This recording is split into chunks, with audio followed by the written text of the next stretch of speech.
Hello, hello, hello! How are we all doing? It is back. Yes, it is the RedWeird Podcast. For those of you who don't know, it is run by me, RedWeird, who also is streaming this live on Twitch right now to the lovely folk who've joined in. And I'm joined by my two, associates, I guess. It's quite a strong word. It's Goldberg and Craven. Hello, boys. All right. Hi, sorry. Yeah. Hello. Are we bringing back TLC? Says Snails in the chat. I don't want no scrubs. Pun one of the day already done. That's a good start.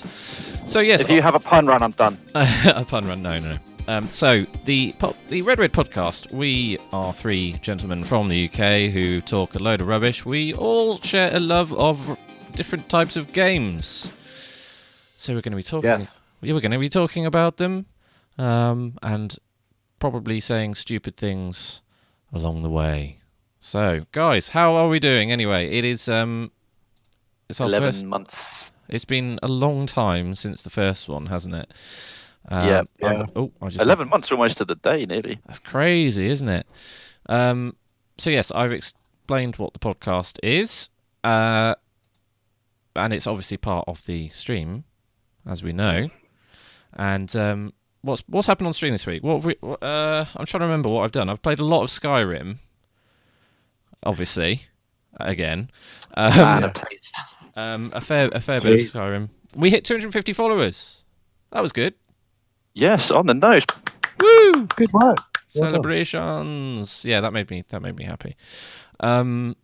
And that's about it, really. Nothing else of interest or you know. Oh, and the point and click cartoon French thing. Oh yeah. The broken sword. Yes. Yeah. Director's cut. Been playing a lot of that. Honhito bought me that. It was very good fun. Finished it? No, I've nearly finished it. I played some more of it on Friday, and I'm really enjoying it. I have to say, I know Goldberg, you quite like point and clicks, don't you? No. No? Yeah. I do, but I don't think I could go in like blind like you have and just nearly complete Broken Sword. I could because I just read the walkthrough. Well, people have been helping me. Helping me. It does help. I think you get more motivated by being on stream doing it. It's true. Pressured is the word you're after. I think I have to say I find it's a lot more fun playing games with people online. I really do enjoy it. It's like it's a social activity. It is. It is. So what have you guys been up to? Anything IRL of interest? I don't. As long as it's interesting. Yes. You have. Yes. Yeah. You went to Edinburgh, didn't you? Are you reading my notes? I went to Edinburgh. Yeah, I went to Edinburgh yesterday. I didn't read your notes. No. I saw it on Facebook. Christmas market. Oh yeah. Yeah, it's cool. But it was quite crowded. You went to 2 different Wetherspoons, I believe. Yeah, I went to 3 Wetherspoons. 3 Wetherspoons in one day. My God. That's 3 too many. God. Yeah. It wasn't out of choice, but yeah. Yeah, it's cool. For those not from the UK, Wetherspoons is a greasy ass style of cheap pub where toothless people gather and fight each other. Yeah. You know what's funny though, Craven, is that one of them was set in like the most stunning like building because they convert like quite classical buildings for some of their pubs. Yeah, the ones that are condemned due to asbestos. There's some good buildings though. Anyway, that is true on the outside. Craven, what have you been up to? Well, Howie's beautiful on the outside as well. Anything of interest? Yeah. I was going to just do a couple of just quick points from the 11 months. So my 2 main highlights is a new client. I've gone full-time virtual reality development. Yeah. Woo! And that's really, really rad. That's really I have cool. sleeping patterns in sync with California, which sucks balls. California. But it's kind of fun. Really cool to the homeless, as South Park said. And other big highlight that's kind of really gaming cool was in my trip to Japan, going to Akihabara, which is the otaku cultural mecca, and those gaming stores that are 5 like apartments converted 5 things tall, and shops that have still got like Super Nintendos and NESes and stuff you could not find on eBay. there was a Metal Slug arcade game thing on like the top floor, and I threw a lot of yen into that. I even got some respect from some teenage Japanese gamers, which means I'm pro. Wow. MLG. In more recent history, I've just been jamming on my guitar all night with my guitar teacher, former housemate, in honor of the passing of the AC/DC frontman. Yeah, I saw that. We taught ourselves. He taught me a whole lot of Rosie.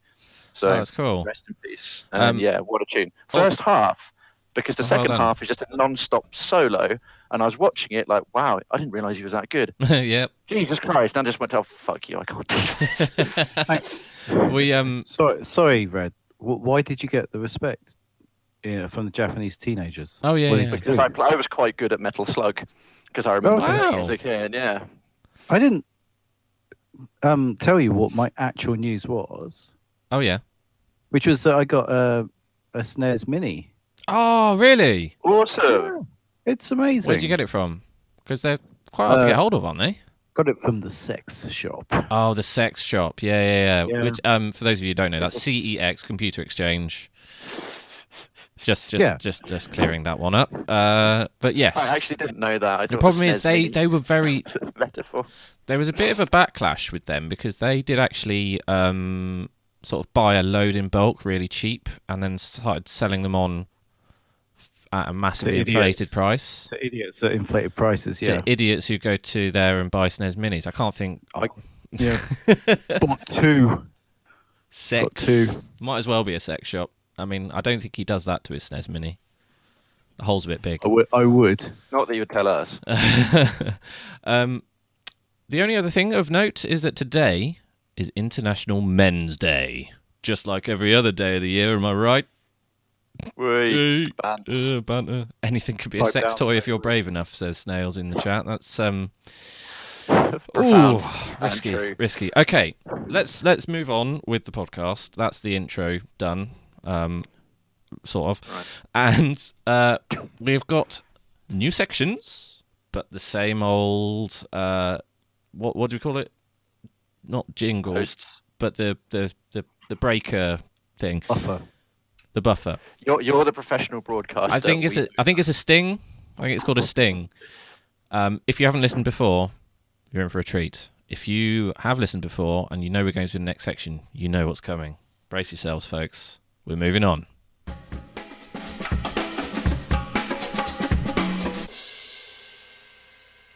Oh yeah, bongos. Oh yeah, bongos. Music to my ears. So, first section of the new season is called This Week in Gaming. And that is going to be two things. So the first up is we're going to talk about gaming news. Now, obviously, there is the obvious thing about the EA Battlefront stuff, which we are going to cover in more detail later in the show. So we're not going to talk about that now. But obviously, we are acknowledging that is definitely a thing. It's happened. And yeah, well done, EA. I think we've all found a bit of news. Mine is about Twitch, keeping it on brand. Dr. Disrespect. Now, have you guys ever watched him? I love him. Yeah, I thought you might. No, I do. I love him. I think he's brilliant. He won the Esports Industry Awards Streamer of the Year. Now, this guy is quite incredible. I mean, he's really good at PUBG. He's really good at the game. And he hates it, yeah. And he absolutely hates it at the same time. Well, he is a developer, I think. But yeah, he won Stream of it, and I appreciate it. I think he deserved it. He is quite unique. I don't know if you saw his acceptance speech, but he got absolutely wrecked. It was beautiful. It was very profound. I thought he was going to cry for a minute. The very first time I ever watched him, because I don't follow too many streamers, your good self and a couple of others excluded. What others? This character, I watched his speech, and the first line was like really meaningful, and then it just went into. He's quite a character, but I was like, yeah, he's hammered. He's absolutely hammered. He is good to watch. He's very good at the game. And yeah, he's got this whole persona going. I mean, it's hard work trying to maintain a persona like that. I mean, when I started streaming, I was like, there's no way I'm going to do anything like that because it's just hard work. I'm just going to be my Absolutely. normal idiotic self.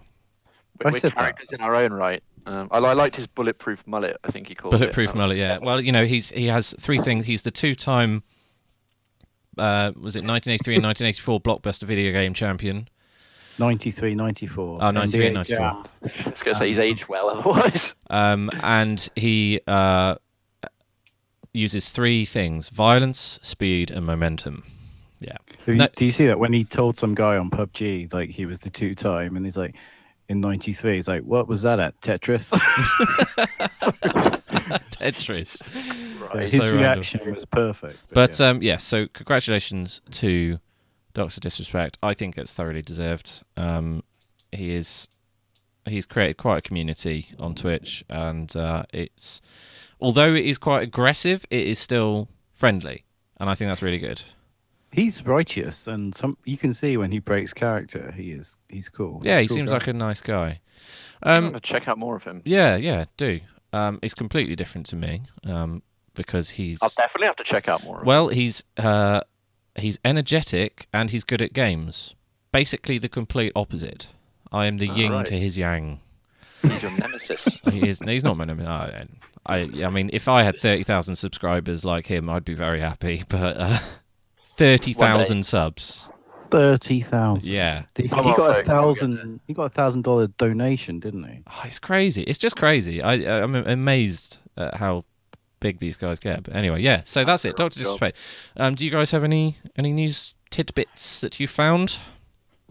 What, stream wise? Well, just, Or just news? this week in gaming news. I did. The Xbox One backwards compatibility is being rolled out. Yes. They're doing it. Well, they've only done 13 games so far, but two of them are KOTOR. Oh, What's- Knights of the Old Republic. Nice. Nice. And Great game. A very good game. Sands of Time, which I probably like more than KOTOR, but then I don't have any taste. But yeah, Prince of Persia, Sands of Time, great game. That's Yeah. coming. Yeah. Mm-hmm. Better resolution and higher frame rate. I have to say, I'm not a fan of the whole Xbox One X and PS4 Pro thing, because it feels like it's just not fair on people who bought a PS4 or original Xbox One. Yeah, they should have 'cause like it's not released like components as microtransactions or something add to your PS4. It's amazing how we've managed to tie that into the theme of the podcast. Wow, slick. I don't mind. On the PS4 side, it's for the VR component. So it's like, okay, fair enough. They certainly can't. Most consoles, after they've gone around for a little while, they'll do like a newer, packaged up, smaller version. But yeah, this is kind of like a halfway thing. It's because they're becoming more and more like PCs as they try and join the master race. Yeah, but absolutely. But you know what? Some people can't afford that. Craven. That's true. Craven, it is a good point. Some people have kids, for God's sake. Well, that's. I do. I just don't know if I do. Oh my I might. God. I just don't know. Moving on quickly, Craven, have you found anything of interest on the Just a internet? couple of small bits.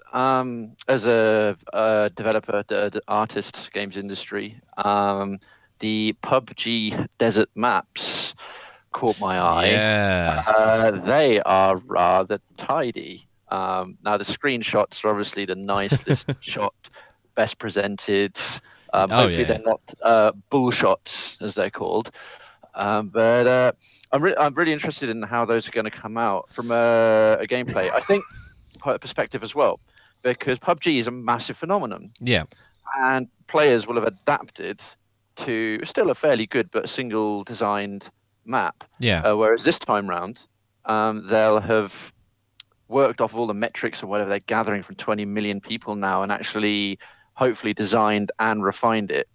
Right. And improved a bunch of other things. So it's kind of like a feedback loop, and it'll be even better. Plus, as a Fallout fan, just this kind of dust belt desert thing, it looked very, very nice, and that was cool. It does look really good. Obviously, the main problem for a lot of people is the optimization. It is quite resource intensive. So when I stream it, I notice a lot of lag. So I don't stream it very much. But I think it's coming to PS4, PUBG. It's definitely coming to Well, I heard. Xbox. I don't. I hear it's coming. See, yeah. I would put the resource issue down to the first map more as it's such an unexpected phenomenon. Because I mean, it's a game that's constantly being developed and iterated on, like DayZ. You know, they're constantly bolting things on, but it's not refined. It was done sort of mod or hobbyist thing that's grown. Whereas this one, now they've got a real solid team. It's like hopefully will be much more optimized from a They have technical point been. They of have view. been good. It's You know, called this Daisy, Yes, DayZ. DayZ. not Days. Then Days, Oh, but yeah, days. because they set up the PUBG Corporation and they really are listening to it. I do again. I have a little gripe about the fact that they're releasing it on new platforms while it's still in early access. I think that seems a bit true. cheeky, but I mean, They've at least got a pedigree behind it. Yeah, They've and delivered previously. I think this is where early access does work. well, with Steam, early access is a much broader thing anyway. And used by arseholes, but there we are. Yeah. So this week in gaming, we also look at some. So there are a few new releases this week. The big ones are Skyrim, weirdly, on both the Switch and in VR. Now I watched some VR. I watched someone streaming VR. Burke Black. I don't know if you've heard of him. He's really cool. But he was streaming some Skyrim in VR, and it was a bit weird. I think the problem is with a game as buggy as a Bethesda game, True. there are going to be some issues, and also it's a game that's 6 years old, and so the textures aren't actually that good. Well, I don't know. I mean, you're the VR man, so all right. I'll try and keep this concise. The main try being the operative word, but the main thing there is a game that was built entirely for 2D interface. No matter what you do, how much a genre lends itself, like a first-person shooter, a first-person big open RPG, will just not be designed. It won't be entirely optimal. no. As an open world, as just a big thing, it translates really well. And the magic, casting your hands up and blasting fire everywhere, and having 3D audio, so a dragon comes over your head. Or that idea is cool. A character looks up and you look up with them because you got all around. That's amazing. Yeah. No, I do. I don't like that idea of it. Definitely. But yeah, and on the Switch, it was interesting. Nintendo have really sort of broken the mold this time because they're releasing a lot of games. Like they're releasing LA Noire. They've released loads of games that you wouldn't think were sort of Nintendo games. So they're obviously trying to appeal to a wider market. Well, they used to have censorship, and I guess they must have loosened up on that. Yeah, They've always been very, very family friendly, but brand conscious. But to have the games like Skyrim, that's quite a change for them. It's I think they're finally getting with the program a bit. Long overdue. The selling point for them is that they're offering Skyrim on portable, so that's pretty awesome. Yeah, portable It's Skyrim. working out looks surprisingly well. Quite well. Yeah, absolutely. Not perfect. You've got a bit of gesture control with the portable bits as well for swinging swords. Again, it doesn't work great, but it's kind of cool. Yeah, no, that's cool. The other sort of big release, apart from Battlefront, was The Sims 4. That sort of passed me by. I was looking up stuff for the podcast, and I just noticed that The Sims 4 came out. I was like, it felt like it should have been a bigger deal. I don't know. Is The Sims still a massive thing? I mean, I never really played it, so I don't know. Played Sims 1. Wow. I think Sims is awesome. I just I don't know who it's aimed at. No, that's a good point. I don't know. It got a lot of traction. Sims 3. It's one of the most popular games amongst just women, particularly of like games, and gender balances is just a sort of interesting thing that you get a much higher proportion than like kind of guys and girls gaming. A lot of women will just play The Sims and really enjoy it. Sims 4 is they just made some change. It's not. It'd be great if Sims 3. I just realised Snails has pointed out that actually the game is old. It was just a massive expansion, and that is coming out on console. they've made some big changes. I think that's the point. It's just come out on Xbox One. So it is. Yeah. So it's not a new game, but it is Sims 4 is coming to console, basically, isn't it? That's probably why we yeah. Good research, everyone. I genuinely didn't know it come out at all. I thought, oh, it's new. No, I thought it was. Yeah, I'm just not involved in that side. I don't really get into those games. They've eliminated toddlers in swimming pools, apparently. Right. Okay. If only, that would solve one problem, obviously. So yeah, interesting. Okay. Well, there you go. Oh, hello. Cheeky. Now, the other thing about This Week in Gaming is I used to do a YouTube series called This Week in Gaming where I looked back at gaming history, games that came out. So I was just going to sort of mention a few games that came out this week in history. And there's some big ones, actually, but I'll pick the main ones. Tomb Raider. Mm-hmm. Tomb Raider came out on PlayStation 21 years ago this week, in North America, I think. And it's, I mean, it was it's such a franchise, a huge franchise. People overlooked this. It was genre defining. Yeah, absolutely. And I mean, it was infuriating. The game itself was infuriating because you just wouldn't ever do exactly what you wanted us to do. But it was such an atmospheric game, I thought. It was really good. You know, the puzzles were not too challenging, but tricky at the same time. And obviously everyone remembers the dinosaur at the beginning, the T-Rex. Mm-hmm. That was cool. I remember absolutely cacking myself when I saw that for the first time. But yeah. Well, yeah, I mean, with a few things, I think it does. When I was actually thinking about this, like, wait a minute, Tomb Raider, the whole series, it's still ongoing. It's had some hit and miss follow-ups, but I'd actually say most of the games that come out for it have been more hits. The characters kept evolving. I mean, Lara Croft is arguably a household name. You can have people who are not even into gaming that much might sort of at least vaguely remember. Yeah, it was a huge phenomenon. They sorry. It's definitely evolved. I got Rise of the Tomb Raider on like Humble Bundle or something, and it's brilliant. And I think the Uncharted franchise actually helped reboot the Tomb Raider franchise because it's got a real similar feel to it. It's better with a man, isn't it? Obviously.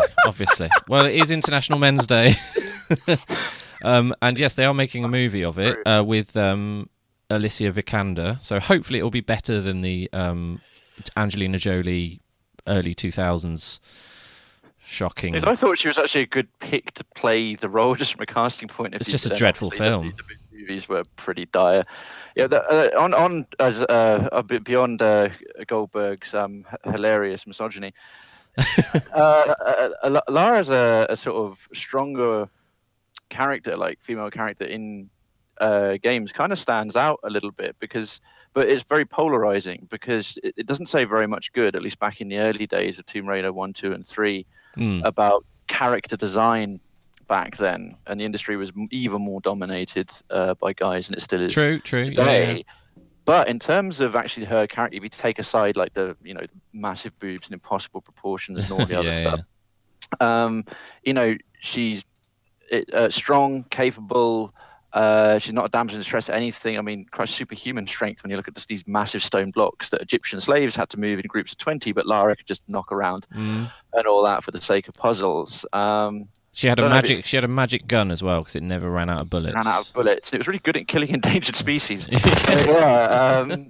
I think, I don't know if it's damning with faint praise, but it gets overlooked a little bit as one of the sort of stronger female leads or major characters in sort of gaming's major lineup. I would say it's pretty well recognized, actually, but that's I think as the elder here, I can definitely remember Tomb Raider coming out. Yeah. Really physically. People thinking this is basically trying to cash in on like a sexual angle. Yeah. And it really did feel that way, even though like IDOS maybe didn't intend it. Well, if you look but at the first it three, the covers of the first three games, her boobs get bigger in each game. And you're like, right, okay. And more of the graphical budget dedicated to them as they get rounder and rounder. I was like, oh no, well, that's imagine being the dev, The boob budget. the boob dev. Dead or Alive Beach Volleyball actually has one of those. It's criminal. You've got $100,000, boob guy. Use of every penny. So the other two that I saw came out. Final Fantasy IX was released worldwide 17 years ago. Has Guessing the opening cutscene finished yet?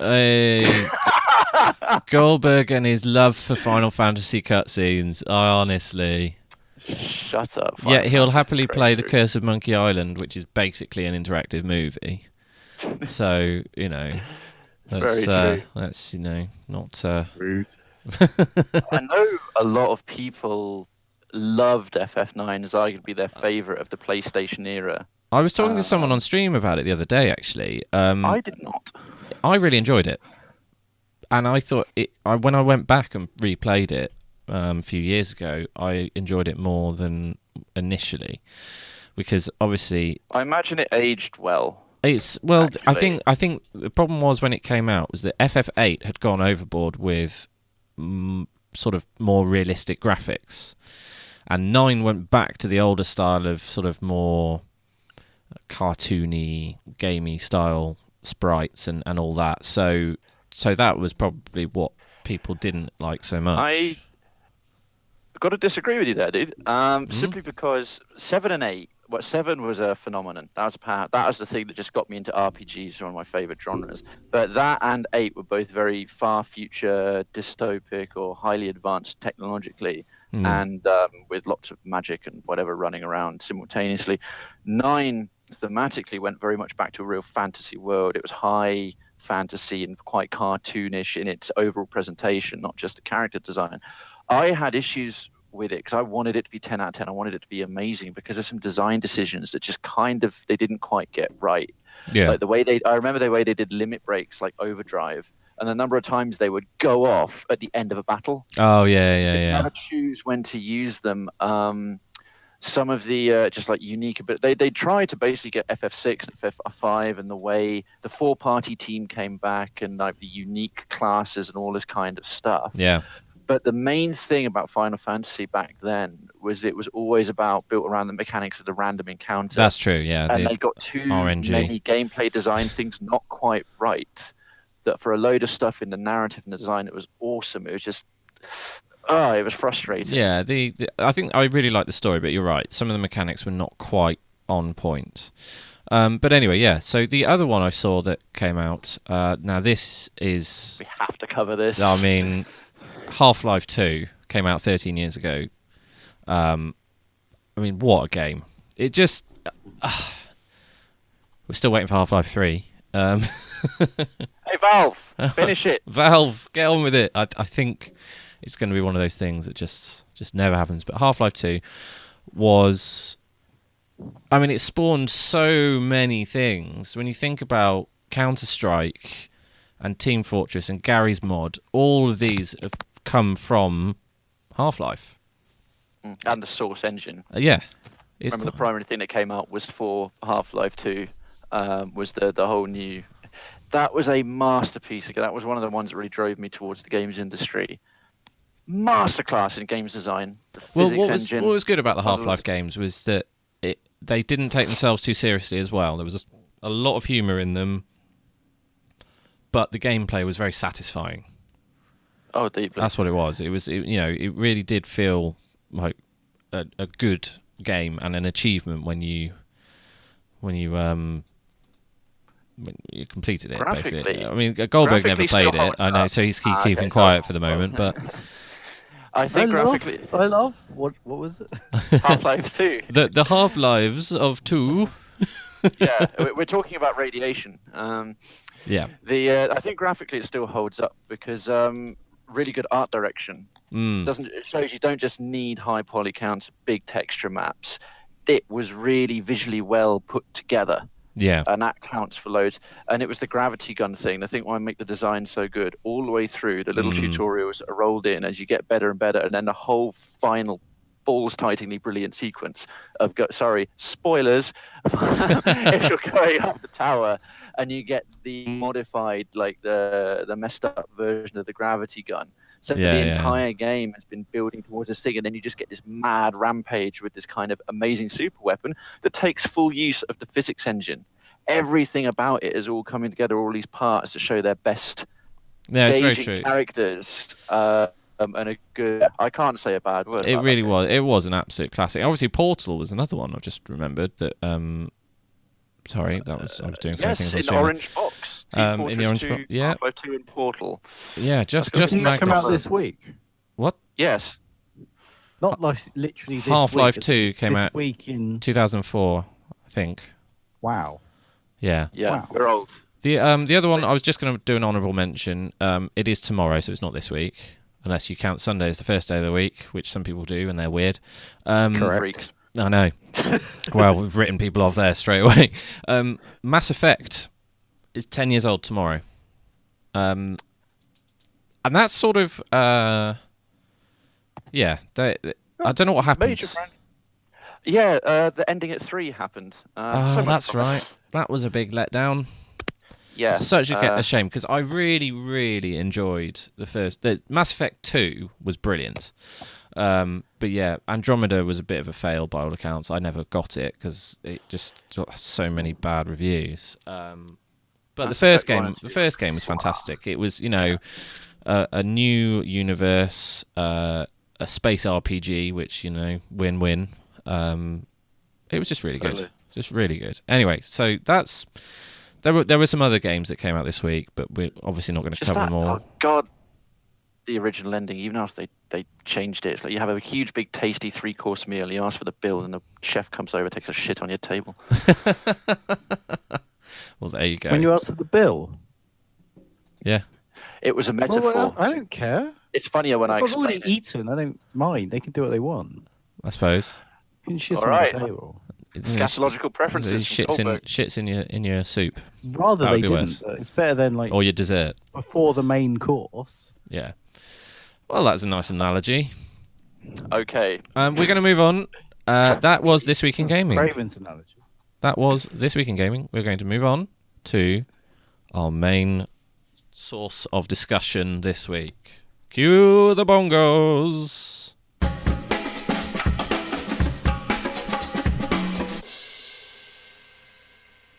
Lovely. Just lovely. Oh, big fan of the bongos. I've missed the bongos. Have you guys? Sure. No. Wow. Screw you guys.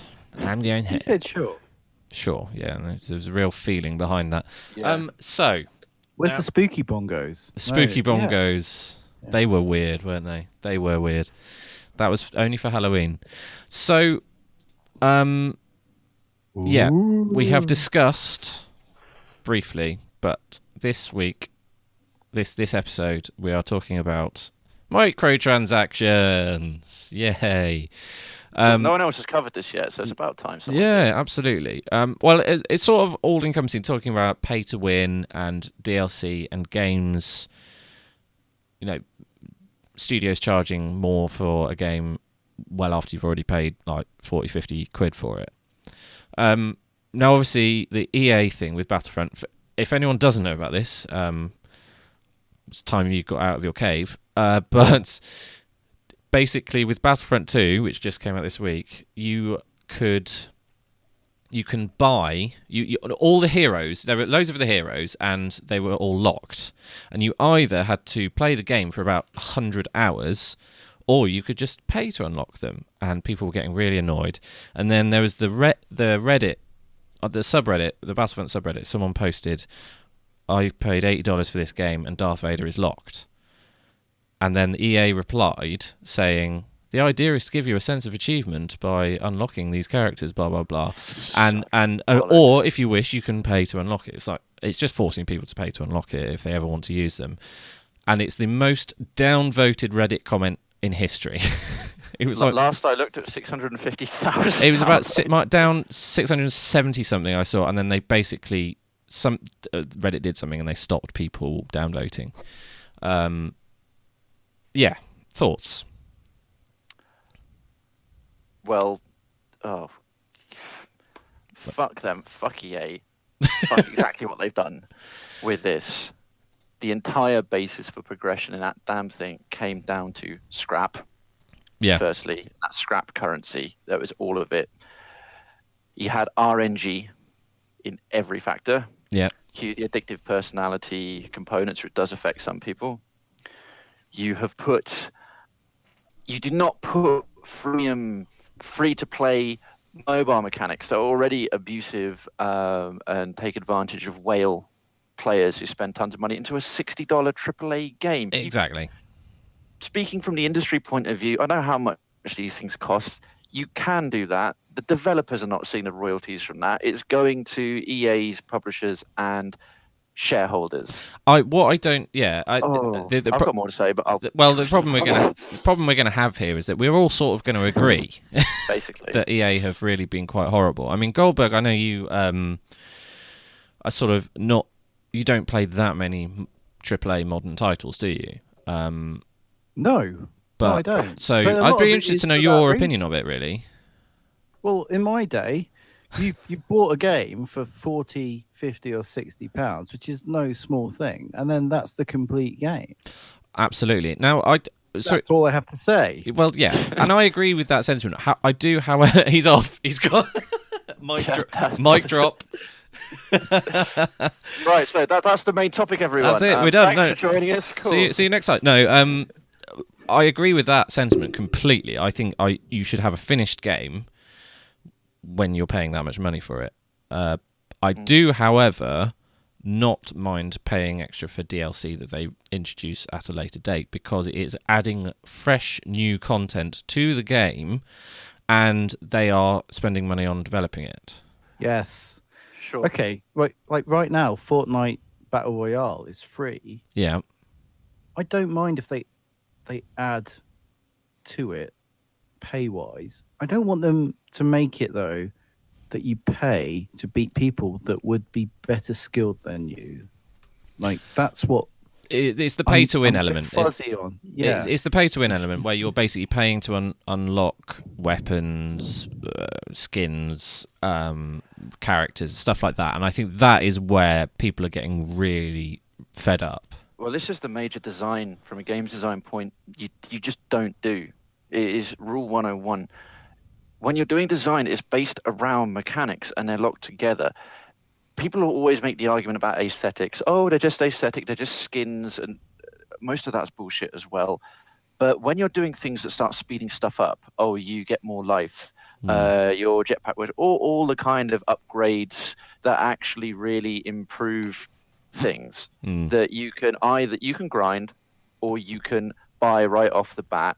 And then was it with the star cards or something? They you once you ranked up your card level, then you get better and better stuff. Now I know they changed it. You have to play for a certain amount, and basically you do not charge for changing game mechanics. You just don't do it. No, you basically get the game. You get credits for your achievements in battle, and obviously the better you do, the more often you play, the more credits you get, and you can unlock stuff, which is the same as paying for it. However, they have nerfed it so much that it just will take a stupid amount of time to unlock these things. When you're like, well, I've paid 50 quid for this, I want to play as Darth Vader, why the hell have I got to play the game for 200 hours before I can do that? And there's no skill thing in it. It's just time sunk. Yeah, absolutely. But there's not a lot of skill. You can stand in a match, and then someone can get like 50 kills in a match, and you get the same amount of scrap at the end. I like Stigma's comments. Sorry. I like Stigma's... We're interrupting each other. No, Stigma's comment is saying nowadays you buy the $60 game, $10 DLC, $15 DLC, and then $100 because you broke the table because you raged. Very true. That is a very good point. The game's not always, but mostly handheld now anyway. True. So yeah, you can grind even if you are an absolutely incompetent bellend, and Yeah. there's no skill.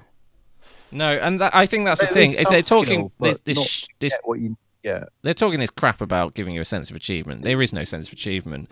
It's not like It's if it said you unlock this hero if you manage to kill 10 people in one battle, then you're like, actually, yes, there is a sense of achievement there. Not just you have played this game for 100 hours. Well done. Yeah. Yeah. Because people get precious about old stuff being skill locked. Well, okay, I think that's relatively fair if the game's got well-balanced gradation and everything else. But it's the only thing they're rewarding with the time locking thing is sunk time. Yeah. I mean, imagine if What does that do psychologically? You stay in it more, and Yeah. you've got more bombardment by these cards, and then more of people who've got the money or the overpowered characters right off the bat. So what do? It's just keeping you close to the store for longer. Yeah. So their whole thing of like, it looks legit. Hey, we'll stop people being able to power up on day one. Whereas in reality, it's quite obviously, all right, we'll keep you in the game. But there's no reward for playing it well. You just get slowing down breaking it for playing it for a long time. Exactly. Imagine if they did it in something like PUBG, where you would have to pay to unlock certain weapons. People would pay to unlock those weapons, and then the games would be just completely imbalanced because they'd be the ones who were getting all the kills, winning all the games. It would completely break the game. So I don't understand why EA have done this. I wouldn't be shocked if that happens eventually, though. It won't. Honestly, because I think this feels like a watershed moment. Because there's been such a negative response to it. I think they're going to be looking at ways to change. I mean, they'll look at ways of fleecing money out of people for sure, but I think they're going to have to think about it in different ways. Okay, fair enough. Maybe now, but I bet they were thinking about it. Probably. I don't know. No, they definitely were. The thing about this is not just it's been 27 is how brazen it is. This has been stripped down. It's so they're not even pretending anymore. The AAA industry, the mobile market. You go back, first iPhone was 2008, whatever, a while back. Yeah. And the boom of the mobile game and this huge range of new casual gamers coming in, or part-time people who wouldn't normally play, and that's overall a good thing. Even if all you hardcore players think it's not, you're wrong. Shut up. And you got the 99 cents and people and new indie things, this huge new indie revival. But then it got dirty. Then the gambling components came in the mobile market. And you always got away with it from the freemium point of view. The AAA industry with Activision and EA and Ubisoft and like the major houses, they're just starting to take everything wrong from mobile for like making money. Yeah. And bit by bit. And it started in the most innocuous way. I think Team Fortress 2. It was like the hats and the loot crates, and it was very much this community divide because Valve is so sort of beloved and all the rest of it. And then it's crept in. I don't mind paying money for stuff that's not going to have any impact on the gameplay or your performance in there. If people want to pay money for a hat, that's fine. I say they're stupid enough. Within reason, visual design. Team Fortress 2, for example, was a really, really well-designed, visually designed game. Yeah. And part of that was down to look at the sniper, cowboy hat, right? Yeah. And because he had a distinctive silhouette, because he's going to attack you from far away. You're starting to. So that's just a minor thing. But 2017 has been a year of the loot box. Absolutely. It's when you've already taken stuff you're paying for, and then you start RNGing it.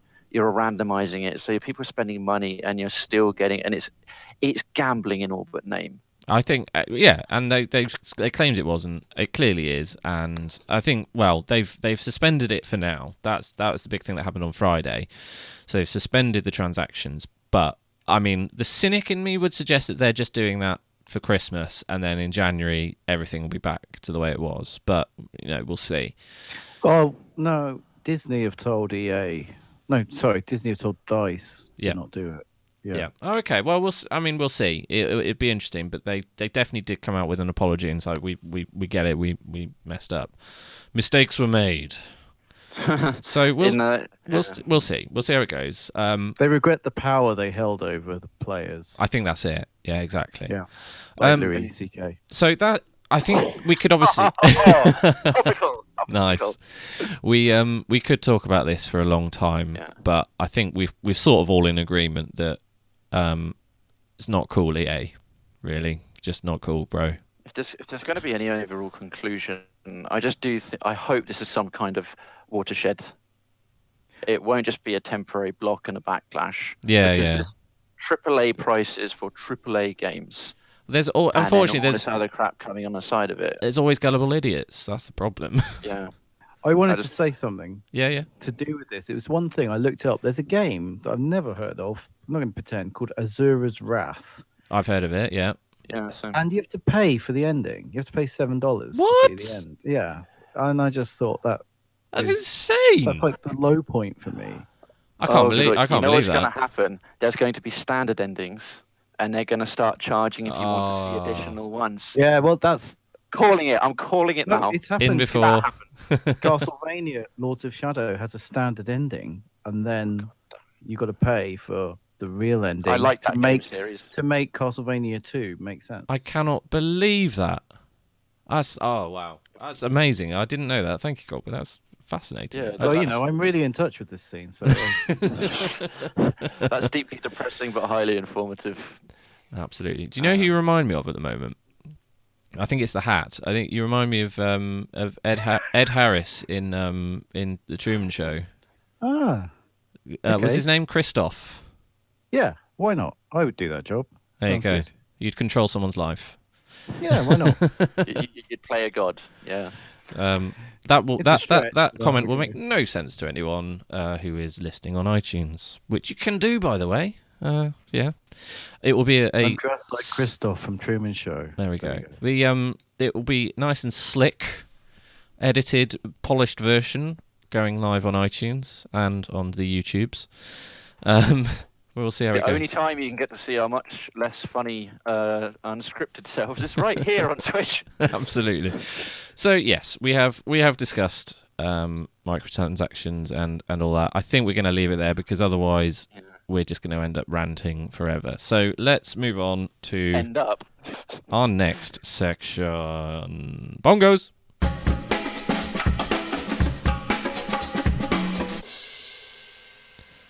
Confession time. I sort of forgot that we were doing this, so I haven't prepared any.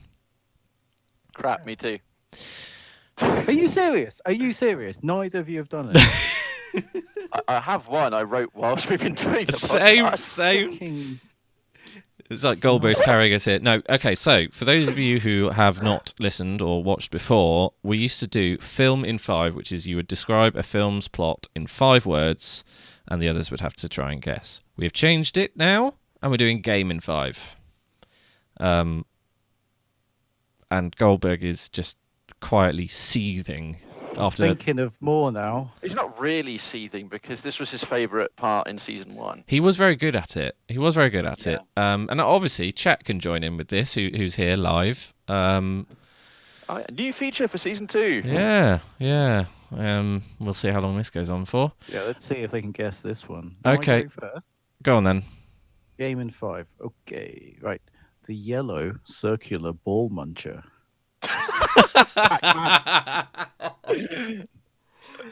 Pac-Man, perhaps. Fun fact: if you put your finger in your ear and wiggle it, it sounds like Pac-Man. Whack.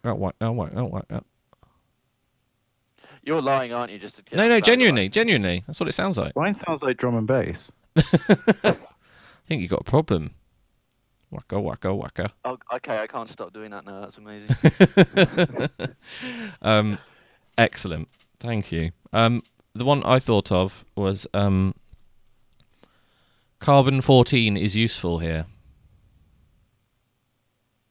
Oh, come on, GCSE chemistry. No. Oh, that's quite esoteric. It's quite about. Hang on. No. We'll get this. Okay. All right. 14 is useful here. Hang on, just Wikipedia couple. Wikipedia. I think it's carbon-14. I could be wrong now. I think it's 14. No, I don't know what you're talking about. Yeah. It's radioactive isotope of carbon. Yeah, what's it used for? Oh, Half-Life. Half-Life, yeah, because you use the half-life of Carbon-14 to date Half-Life materials. is the new Brian Blessed, apparently. Half-Life Alright, is the so- new so- Brian Blessed. Yeah, we mentioned Brian Blessed quite a lot in the first season, didn't we? But he is a magnificent human being. He's awesome. Legend. Almost as good as David Attenborough. Absolutely. So I see we've moved away from the whole kind of summarize in 5 words to go clue to just have some weird little. Oh, it can be clever whatever you trick. like. Goldberg tended to go with that literal interpretations of the Because it was task. taking us too long to guess. Okay, the one I thought up was "You will die and die." Dark Souls. Dark Souls. Nailed 2. Dark Souls 3. Bloodborne. Anything in the Dark Souls series, you can even have Demon Souls for extra credit. Fair enough. Okay. Goldberg, have you got any more? Yeah, why not? Okay. Green men standing too close. Green men standing too close. Ooh, I don't know that one. That's. Hang on. Green men. Green men. Right. Okay. It's got to be something. It's Goldberg, so it's going to be something from like the 90s, No, it's really, really old. Oh, the God. 80s. Classic game. Lemmings? Come on, Oh, get out. No, don't get out. no, they That's got Mucky green Pup hair, said you that. Hey, look. It was Mucky Pup who said it in chat. Oh, Don't sorry, don't shoot the sorry, Mucky messenger. Pup. I'm mocking RedWeird. Never No, mind you. Mucky Pup, idiot. God damn it! Use your brain.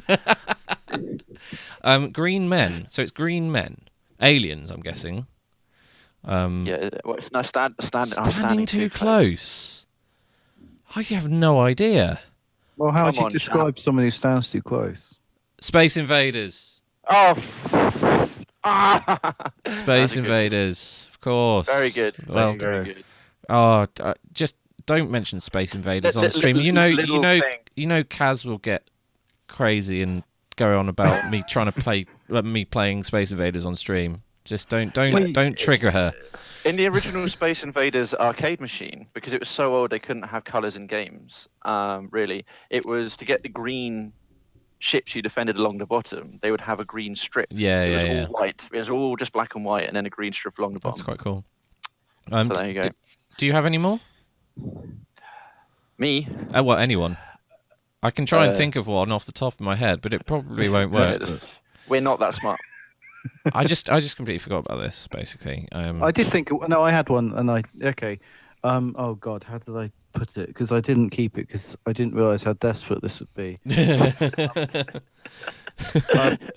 Quick, scrape the barrel. Non-landlocked primary monitored location. Non-landlocked primate monitored location. Okay, the secret of Monkey Island. Yeah, Island. Whatever. Yes, Monkey Island. Yes. Monkey Island. I just thought of one off the top of my head. because Okay. I'm so clever. Okay. You will bollocks. You will bollock. Scraping lots of Bollocks. Yeah, hang on. I just think that's 6 words. Scraping lots of barrels. Scraping lots of barrels. Is that Donkey Kong? Oh god damn it! You don't have to get that quickly. So we're all doing games that I've played on stream. In what way do they scrape barrels in Donkey Kong? Well, he's pretty burly, and the barrels aren't very large. I'm assuming, in and out. I'm assuming some scraping occurs. Or he's got some kind of monkey lubricant all over his fur, and it's just like, He's got some what? never mind. Good. I don't I was want talking about lubricating my monkey. lubricating we your went- monkey. Good God. It's got really weird. It is the RedWeird Food Podcast, Talk, after all. RedWeird Podcast. Yeah. Oh man. Well, okay. We'll do. I promise we'll do better next time. I promise. We'll remember next time. I promise I will come up with Well, some next sorry. time. I did actually remember I got distracted while we were preparing. We did actually prepare for this. It shows as well. Oh yeah. Smooth operation as usual. But anyway, so that is that's it. Wow. Yeah, Amazing. cool. It's been fun. I've really enjoyed it. Absolutely. It's Good to really be back. it's really good to be back. I've had a lot of fun. So the final edited version will go up on iTunes, and I will also put this on YouTube as well, so people can consume it in various forms. Are we still doing the old SoundCloudy stuff too? It's hosted on SoundCloud, so it will be on SoundCloud. For those of you who do not have an iPhone, you can. Yeah, those grown-ups amongst you. You can tune in. You can tune in on SoundCloud. If you have a SoundCloud, use that. Yeah. So again, the RedWeird Podcast. I keep forgetting that that's your mic and thinking you have a really dark, thick soul patch, Goldberg. I shaved it off for the moustaches, which you. Yeah. Yes. Oh, that's a good point. Yeah, we haven't mentioned that. Movember. All three of us are growing the moustaches. Craven's webcam isn't fantastic at the moment, unfortunately, so you can't really see it. It's really good in Discord. But we're all growing it. It's supporting many causes, and actually, it's a good one because it is. That's a bit better. Yeah, lovely. Oh, nice close-ups there. That's one for the bank, everyone. We are raising money. We are raising money for the for Movember, and they are raising money for testicular cancer, prostate cancer, male things, but also this year for mental health and suicide prevention. And we've done quite well. We're at about 430 something pounds, and that's really good.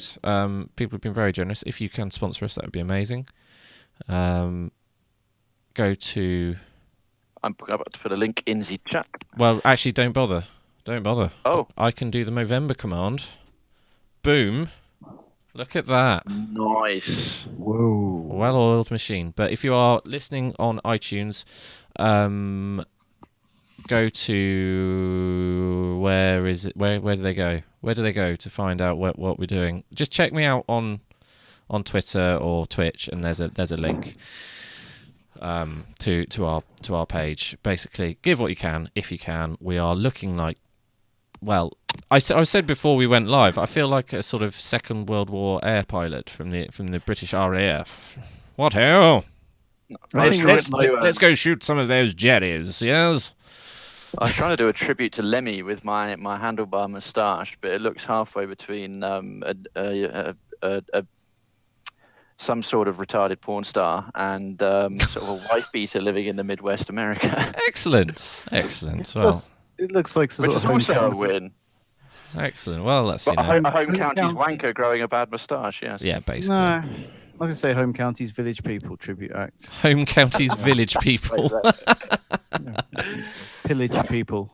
Pillage people. Brilliant. So yeah, if you can check that out, it would be great. I've also done a video on YouTube about it, so just search for RedWeird on YouTube, and there is a video about serious things. So yeah, but anyway, guys, we are probably going to be back in a couple of weeks.